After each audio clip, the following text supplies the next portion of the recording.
The water was already at her knees when Wren understood that Marcus had known it was coming. She stood in the shallows of the Grayvale estuary, 3 miles east of the pack's border stones, and felt the cold come up through her bones, the way cold only does when it has been waiting for you. The tide was wrong. Not the random wrongness of weather, structured wrongness, the kind that carries intention behind it. Marcus had sent her here at dusk with a census scroll and a vague instruction about the eastern fishing camps, and now the path back through the salt marsh was a 1/4 mile of dark water rising between her and the tree line. She pressed her back against the lichen-covered rock behind her and did not scream. She was Wren Ashford, pack record keeper, and she had survived 11 years of being underestimated. She would not begin screaming now. What she let herself do was feel the mate bond, that thin, silver thread she had carried in her chest for 4 years, since the night Torrin Vale had looked across a midsummer fire and the whole world had rearranged itself around that single point of contact. She let herself feel it now, because the estuary was filling, and the sky above her was the precise yellow-green of an incoming storm, and if she was going to count on anything in the next 20 minutes, it might as well be the only real thing she had ever been given. The bond pulled northwest, toward the pack house, toward him. She pushed away from the rock and began to move. She was not supposed to be alive in this territory after dark. That was something else she understood now, wading hip-deep through water that tasted of brine and old iron. Pack Grayvale's eastern estuary was the border of the Saltmoor, unclaimed land, technically, which meant claimed by everything that didn't answer to an alpha. The crones in the village called it threshold water. They said things that crossed it after nightfall came back different, or did not come back at all. Marcus had known all of this when he handed her the scroll. Marcus, who was Beta. Marcus, who had stood at the pack table for 9 years and called her useful. Marcus, who had smiled when he gave her the assignment and said the eastern camps needed their seasonal count completed before quarter moon. There was no fishing camp. She understood that now, too. The water reached her waist, and she stopped thinking about Marcus and started thinking about the far bank. She was 31 years old, and she had spent the last 14 minutes discovering that she could swim in cold water while holding a document tube above her head and navigating by starlight, which was something, if nothing else was. She reached the far bank. She lay on the mud, with her lungs working hard, and her hands still gripping the document tube out of pure reflex, and above her the storm broke open like a promise kept. She thought, Torrin will feel this. She thought, good. She had been record keeper for Pack Grayvale since she was 20, appointed by the old Alpha Brennan when she was barely grown, recognized for the quality of her memory and the precision of her pen. She had the gift that some unshifted wolves carried, not strength, not speed, not the power of change, but the ability to hold truth in exact form. She remembered everything she had ever written, every census scroll and lineage map, every territorial agreement and trade debt, every secret logged in the pack archives over 11 years of faithful service. She was also, and this was the part that mattered tonight, the mate of an alpha who did not yet sit at the head of his table. Torrin Vale was the alpha designate of Grayvale, heir to a seat his father had held for 30 years and was preparing to vacate in the spring. He was not her mate in the pack's understanding of the word. They had never formalized the bond, never stood in the circle and spoken the old language over joined hands, never done anything official or witnessed or sanctioned. What they had was private and enormous and 4 years old, and it had begun on midsummer night when he had looked at her across the fire and she had felt something in her chest unlock that she hadn't known was locked. Now, she lay in the rain on the Saltmore side of the estuary and felt that bond pulling northwest like a compass needle set to true north, and she made herself get up. She had 6 miles to walk in a storm. She started walking. The pack house kitchen had smelled of wood smoke and dried herbs on the night she first understood what Torrin was to her. It was midsummer, 4 years ago, midsummer being the one night per year that Pack Greyvale permitted its lower-ranked members to move freely through the main hall, a tradition so old nobody remembered who had started it or why. Wren had gone because it would have been conspicuous not to, because she was the record keeper and her presence at pack ceremonies was functionally required, because she had learned long ago that the best way to remain underestimated was to always be exactly where she was supposed to be. She had not expected to be standing in the courtyard with a cup of summer wine she wasn't drinking, watching the bonfire, when Torrin Vale walked out of the main house and stopped 3 feet away from her, and the world had gone quiet. Not metaphorically quiet. Literally quiet. The sound of the fire, the music, the voices, all of it had contracted to a point somewhere behind her, and what remained in the foreground was the smell of cedar and rain on stone that meant him, and the way he turned his head as though he felt it too. He was 28 then. She was 27. He had known her name for years in the abstract way that an alpha's heir knows the names of the pack's functional staff. She was the record keeper. She kept the archives. She was reliable and unobtrusive, and he had probably said her name 50 times in administrative contexts without once registering her face. He registered her face now. Wren Ashford, he said, and it was not a question. Torrin Vale, she said, which was technically insubordinate. You didn't name back a dominant wolf without invitation. And he looked at her for a long moment and then laughed, low and genuine, and said, "All right, yes, exactly that." She hadn't understood what he meant, and she hadn't asked. She had stood beside him for the rest of the firelighting, and they had talked about nothing consequential, the summer census, the disputed territory maps, a running disagreement about the proper classification of the West Fen holdings, and it had felt like talking to someone she had been talking to for years before this, which was either the mate bond or the most elaborate coincidence she had ever experienced. She chose to classify it as coincidence for approximately 6 more weeks. Then she stopped being able to classify it as anything except exactly what it was. They met in the archive room, which was her territory, and therefore, in the unspoken calculus of pack hierarchy, the one place where she held authority, and he was technically a guest.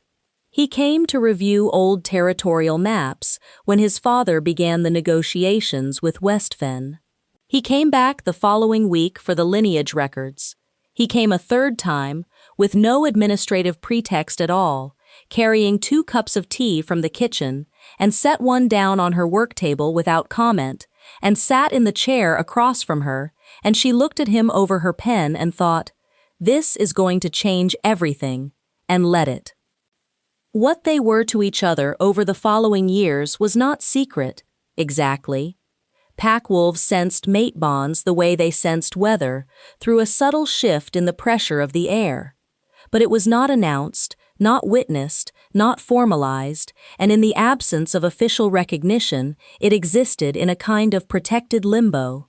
He was heir to the alpha seat. She was unshifted, a wolf who carried the blood, but could not change, rare enough in Greyvale's line that she had spent her entire adult life watching the pack navigate its discomfort with what she represented. Useful, dependent, not quite full. She had told herself the bond would be enough until the spring, when his father stepped down and Torrin took the seat, and then, she had not let herself think past then. She had lived inside the present of him, the specific weight of his hand at the back of her neck, when he walked her to the archive door at night, the way he said her name as though it cost him something not to reach for her in public, the look on his face when he thought she wasn't watching him watch her. She had been watching him. She had also, in 11 years of keeping the pack's records, been watching Marcus. Marcus had been Beta for 9 years, appointed by Alpha Brennan on a recommendation that had never quite added up in Wren's memory. She had logged the appointment. She had logged the subsequent 7 territorial decisions that benefited Marcus's maternal kin in the Northern Holdings. She had logged the quiet redistribution of 3 fishing rights and 1 salt route license. She had never said anything, because records did not speak. Records waited. What she had not logged, because she had not known until 6 weeks ago, was the conversation between Marcus and 2 West Fen emissaries in the lower archive on a Tuesday afternoon, when she had come in an hour early and stood very still behind the map shelves and heard Marcus say, in a tone of absolute procedural calm, that the problem of the record keeper would be addressed before the Alpha's spring succession. She had stood behind the map shelves for a long time after that. She had not told Torin. She had told herself she was gathering more information first, but the truth was simpler and more shameful. She was afraid that knowing would change how he looked at her, that the problem of the record keeper would rearrange itself into his expression, and she would lose the thing she had been living inside. She had kept the secret, the way she kept everything that frightened her, very still, very quiet, in the dark. 6 weeks later, Marcus handed her the census scroll and sent her to the eastern estuary. She walked the 6 miles in rain and thought about all the things she should have done differently. The border stones appeared through the dark at 1:30 the first hour of night. She stopped outside them, dripping, and pressed her hand to the cold granite of the outermost marker and felt the pack boundary like a vibration in her palm. Territorial magic, old and functional, recognizing her claim even here, even small, even unshifted. She was still Greyvale's wolf. That had not been taken from her yet. She had 3 thoughts in sequence, standing at the border. The first was that Marcus had almost certainly told anyone he needed to tell that she had gone to the eastern camps at dusk and had not come back, which would have its own story attached. The second was that she was wet and cold and would become hypothermic in another hour if she did not find warmth. The third was that she needed to reach the archive before she reached anything else, because the archive held 11 years of documentation, and she needed to be certain that what she had was still there. She crossed the border stones and moved through the outer settlement quickly, staying close to the tree line. She was nearly to the archive building when she heard the footsteps behind her and felt the mate bond flare so suddenly that she stopped moving and had to press her hand flat against the nearest wall to keep her balance, because the bond was a physical thing when it activated like that. A warmth that spread from the center of her chest outward, completely at odds with the cold rain soaking her through, and she knew without turning around that it was him. Wren, Torin's voice, quiet, controlled, which meant he was not controlled at all. She turned. He was 20 feet away and moving toward her with the specific speed of someone who had been running and had only just decided to stop. He was in pack clothes, no coat, which meant he had come out fast. His face did the thing she had spent 4 years memorizing, the fractional softening around his eyes that nobody else would have recognized as emotion, and then the tightening when he saw the state of her. "Estuary flooded," she said. "I felt it," he said. He was 3 feet away. His eyes moved over her with the same inventory a man takes when he is deciding whether or not to put his hands on someone. "I've been at the eastern border for an hour." She understood. He had felt the bond pull, the distress spike that she hadn't been able to contain when the water reached her waist. He had come. She let herself feel, for 3 seconds, what it meant that he had come. She had a rule about 3 seconds. 3 seconds to feel a thing completely, then move.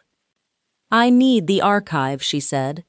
"You need dry clothes and warmth," he said. He put his hand on her arm, one firm grip, and she let him, because her hands were shaking, and she was tired, and the 3 seconds were not quite up yet. "Marcus sent me," she said.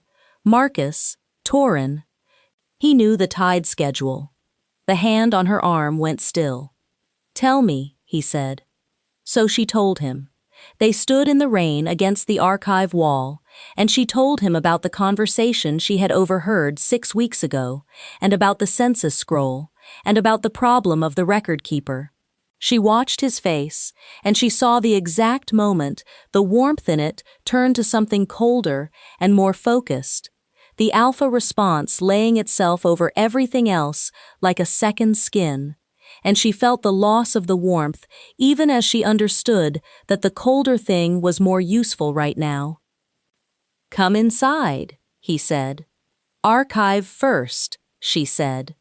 He looked at her for a moment, then nodded. "Archive first." The archive was undisturbed. Her locked cabinet was untouched, the seal intact. She opened it with hands that were still shaking slightly from cold and pulled the secondary ledger, not the official pack record, but her own parallel document, the one she had kept for 11 years in her personal cipher, logging the things that the official record was not asked to contain. She held it against her chest and felt something settle. "That's what he was looking for," she said. "Yes," Torin said. "It has everything. The West Fen conversations, the redistributed rights, the appointment circumstances." She looked at him steadily. "It has enough to prevent your succession from being challenged, if the challenge comes from the North. It also has enough to remove Marcus from the beta position permanently." Torin's jaw worked. "You've had this for 11 years. "I keep records," she said. "That's what I am."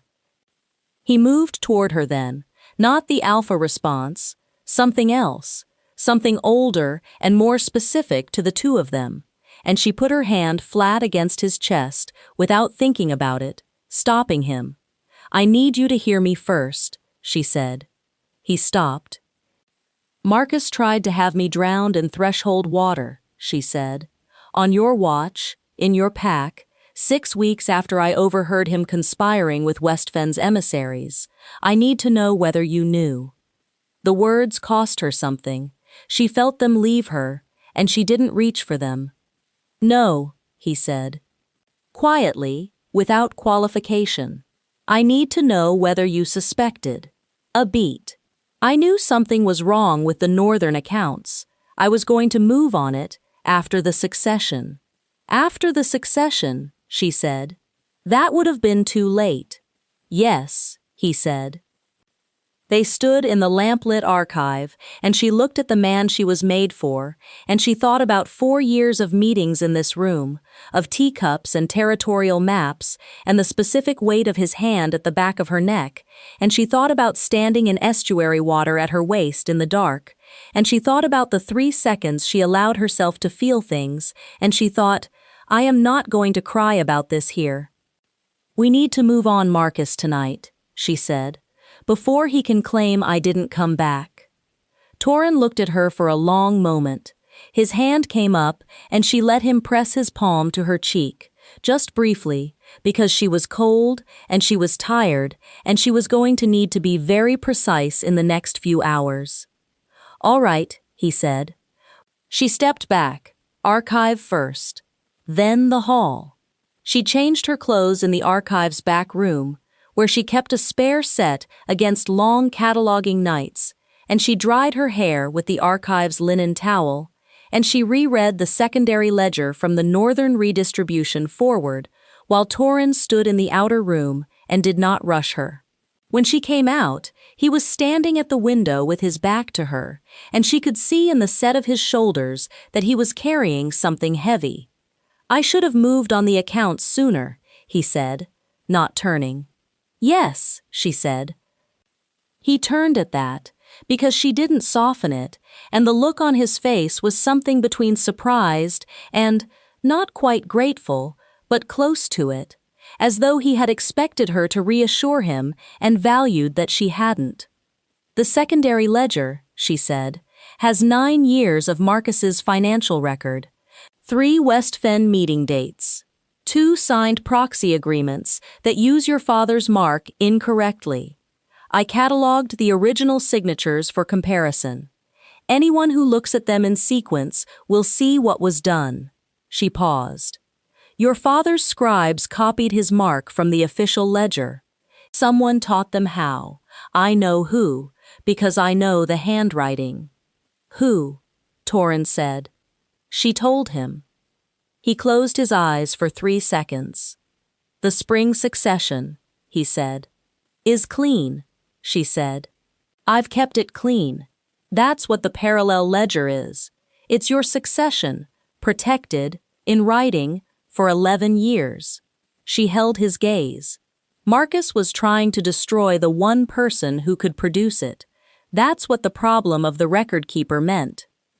The bond between them ran its warm thread between her ribs and his chest, and she felt him feel it too, saw him feel it, the small adjustment of his breathing, the way he looked at her, with the thing that had been in his face since midsummer, 4 years ago, that she had never let herself name out loud. "You should have told me 6 weeks ago," he said. "I know," she said. "Wren, I know," she said again. "I was afraid." He took 1 step toward her and stopped, and she understood that he was asking, not demanding, not assuming, but asking, with the space between them as his question. She looked at the space, and she thought about the estuary water and the 6 miles of rain and the secondary ledger in her hands, and she thought, "I survived. I brought myself back. I brought the record back. I am standing here exactly as intact as I was before, except colder." She crossed the space.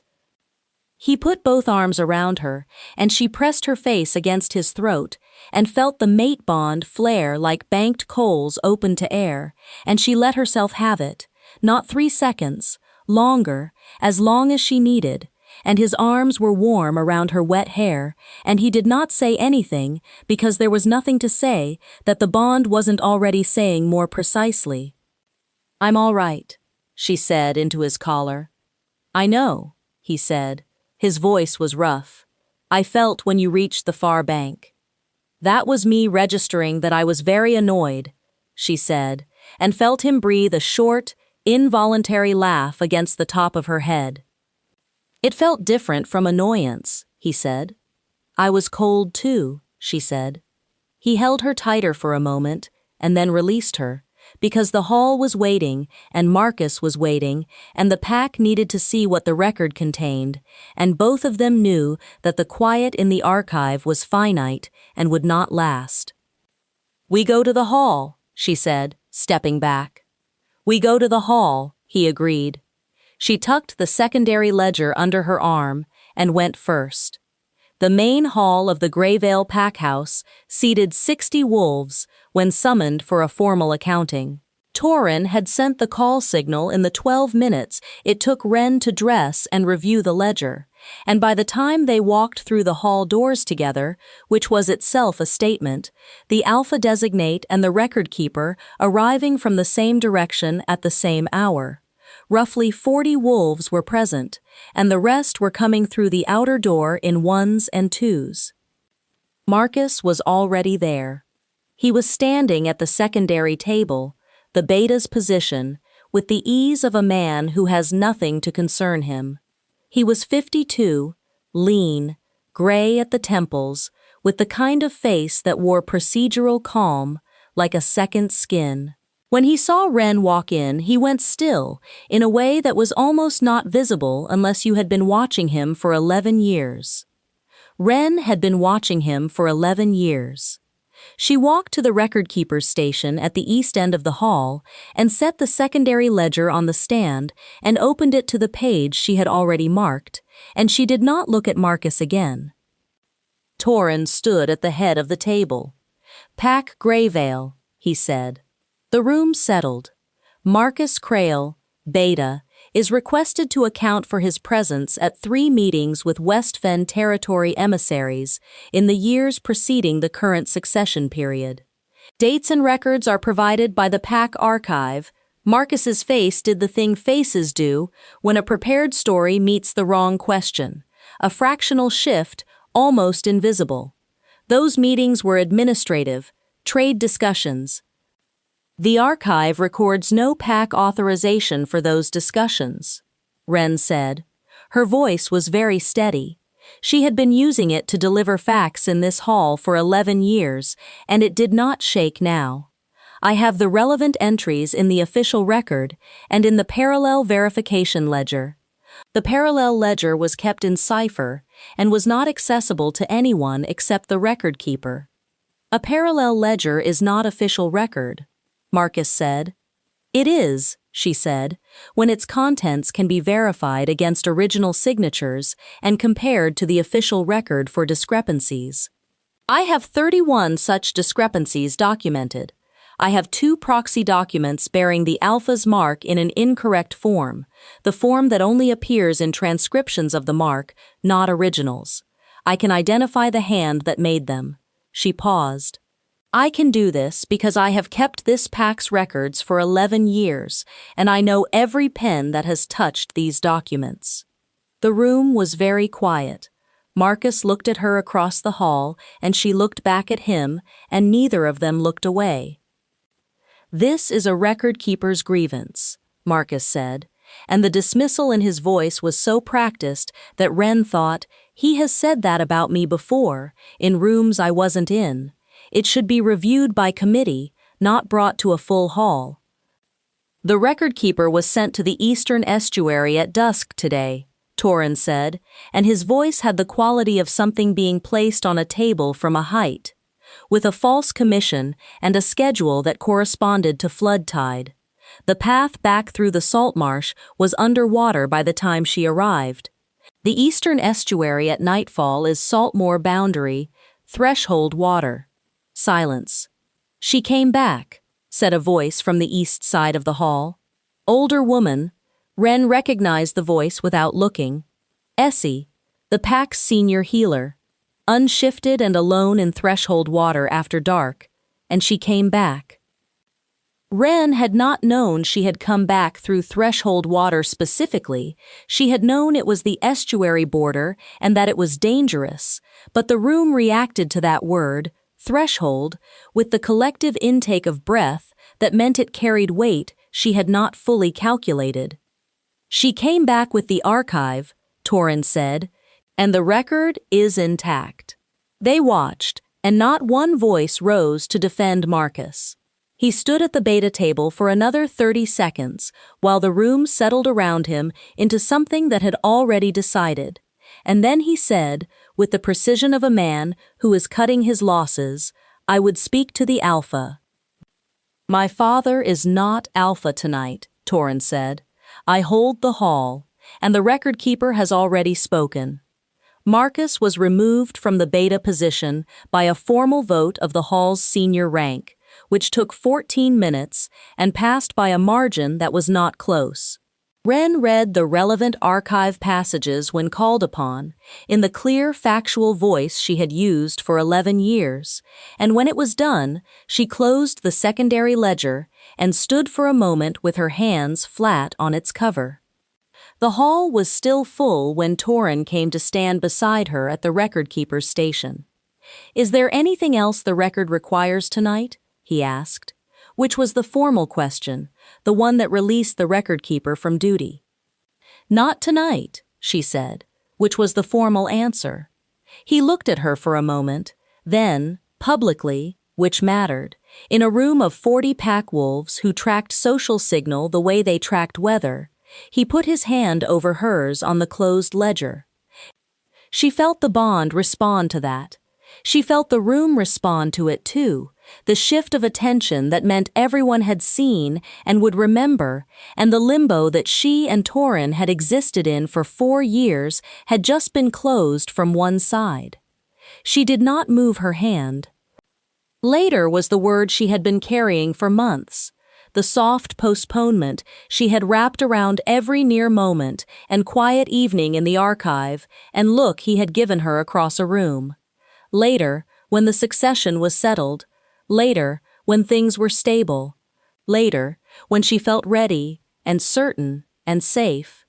She had walked 6 miles through a storm tonight, with a ledger under her arm and estuary mud still in the creases of her boots. She had stood in threshold water in the dark and chosen not to stop moving.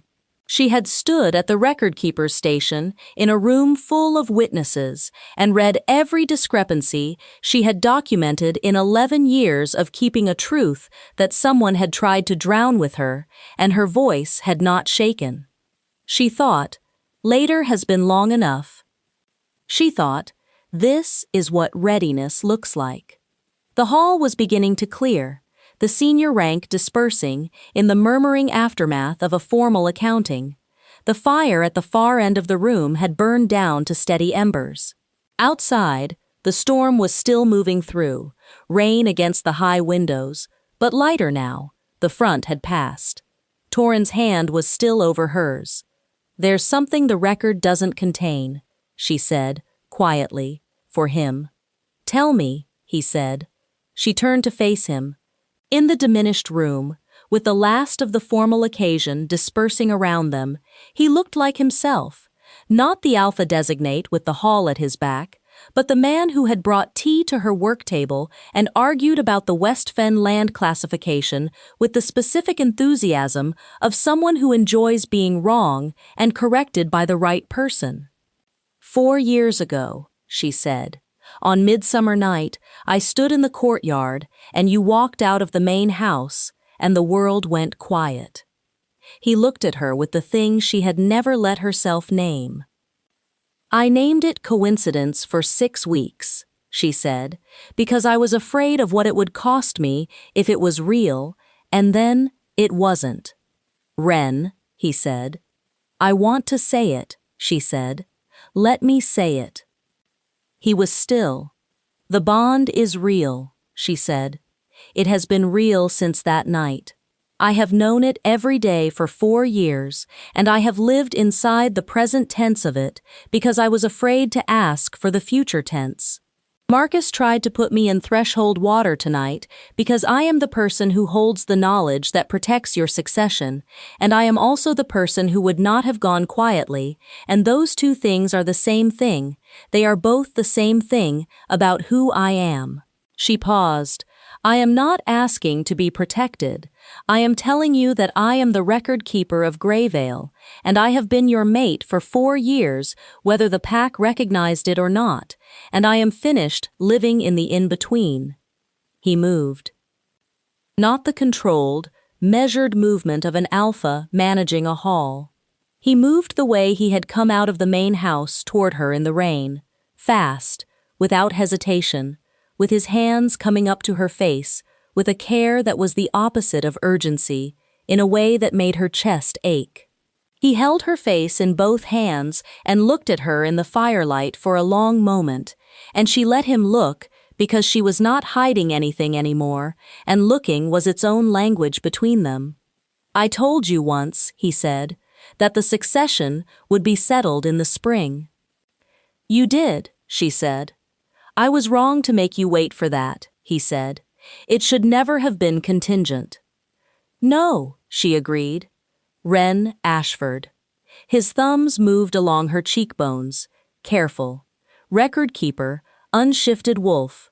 The most precise thinker in this pack. And also, as of tonight, the person who survived threshold water and came back with the evidence to clean my succession. Something moved in his face. "I have been yours since Midsummer Night, too. Longer, maybe. I just didn't have the courage to say it to your face until you were standing in my hall with mud on your boots and a cipher ledger under your arm." She felt the mate bond sing between them, not the thin silver thread she had been carrying for 4 years, but the full thing, opened the way she imagined it was supposed to feel when both people stopped holding it at arm's length. She kissed him first. She had thought about this for 4 years, in the specific way you think about things you are not allowing yourself to have, with a precision that meant she knew exactly what she wanted and did it. One hand at his collar, direct, and he made a sound against her mouth that she filed away permanently in the same archive where she kept things she would not let go of, and then both his arms came around her, and the entire 4 years of careful, patient in-between collapsed into the present moment and stayed there. They stood together in the cooling hall with the fire at their backs and the storm winding down outside, and she thought, I kept the record intact. I walked back through the dark. I said the true thing. The morning after the formal accounting, Alpha Brennan called a succession council that lasted 3 hours and ended with a date moved forward by 6 weeks, from spring equinox to midwinter, at the unanimous request of the senior rank who had been present in the hall. The beta position was formally vacated, and an interim council of 3 established to carry the administrative load until a successor could be properly vetted. Marcus Crail left the pack house before dawn with what he could carry, which was more than he deserved and fewer than he had expected, and the gate closed behind him without ceremony. Wren spent the morning in the archive, not hiding. That was an important distinction she made to herself, moving through the familiar, organized dark of the shelving room, checking her cataloging against the secondary ledger. She was not in the archive because she was afraid of the hall. She was in the archive because the archive needed her today more than most days, because a formal accounting generated new documentation that had to be entered before the details blurred, and because this was her work and she was good at it, and she did not intend to stop being good at it, simply because she had also, last night, become something she had spent 4 years being careful not to name. At mid-morning, Torin brought her tea, 2 cups from the kitchen, set without comment on her work table, the same as he always had. He sat in the chair across from her and watched her write for a moment before she looked up. You should be in the succession council, she said. I was. It ended 20 minutes ago. Who takes the beta position? Interim council of 3, until we can vet properly. I want you at the vetting table. That's not traditional, she said. No, he said. But you have 11 years of behavioral documentation on every senior rank wolf in this pack, and I am not vetting a beta without the person who has been watching all of them while everyone else was watching each other. He paused. Also, you are the alpha mate, as of last night. That has its own table position. She stopped writing. She looked at him across the work table, across the teacups and the territorial maps and the 11 years of accumulated paper between them, and she thought about the girl she had been at 20, coming into this archive for the first time, setting her pen to the first pack register and thinking, I will make myself so useful they will forget to look at what I can't do. She had been wrong about that, of course. They had never stopped looking at what she couldn't do. She could not shift. She could not run with the pack under the moon. She could not be the alpha mate that pack tradition had a specific picture of. Powerful, changed, standing on 4 legs in the territory night. She was other things entirely. Precise, patient, watching, holding. She had walked through threshold water with a cipher ledger and come back. She thought, that is a different kind of power. It has always been a different kind of power. I just kept it in the archive. Alpha mate, she said. If you'll have it, Torin said. His voice was careful in the way it got when he was asking something he was not sure of, which was rare enough that she recognized it. I'll have it, she said. The bond between them settled into something warm and steady, the way a fire settles when you stop feeding it emergency fuel and let it become a real fire, the kind that is useful and lasting, that you build your workday around, that is simply there. She picked up her pen. I need 2 more hours in the archive, she said. I'll be in the East Room, he said. He took his tea and left her to her work, which was exactly right, and she wrote the accounting of the previous night into the official record in the clear, precise hand she had been using for 11 years, and when she was done, she logged Marcus Crail's removal from the beta position, and the vote margin, and the names of the witnesses, and the date. Then she opened a new page. At the top she wrote, in her own hand and not in cipher, Torrin Vale, Alpha Designate, and Wren Ashford, record keeper, mate bonded, Grey Vale Pack, midwinter of the current year, bonding witnessed by the senior rank of the pack in formal hall, bond acknowledged by both parties. Below that she wrote, the record is intact. She sealed the page into the secondary ledger and locked the cabinet, and she took the 2 empty teacups back to the kitchen, and she walked through the pack house to the East Room where Torrin was sitting at the window, with the succession documents spread across the table, and she sat down across from him, and when he looked up at her she thought, I spent 4 years being careful with this. She was finished being careful with it. Outside, the storm had fully passed, and the winter light on the Grey Vale Hills was the cold, clean gold of a morning after rain. Everything washed, everything exact, the borders of the world very sharp and very clear. A single large wolf was moving through the outer field, gray-coated, unhurried, making its morning circuit of the territory boundaries in the easy stride of an animal that belongs to every inch of the land it walks. It paused at the edge of the hill and looked back toward the house, and even through the glass Wren could see the stillness of it, the settled authority of a creature that has never doubted its own nature. She had always envied that. A little. The pure physicality of it.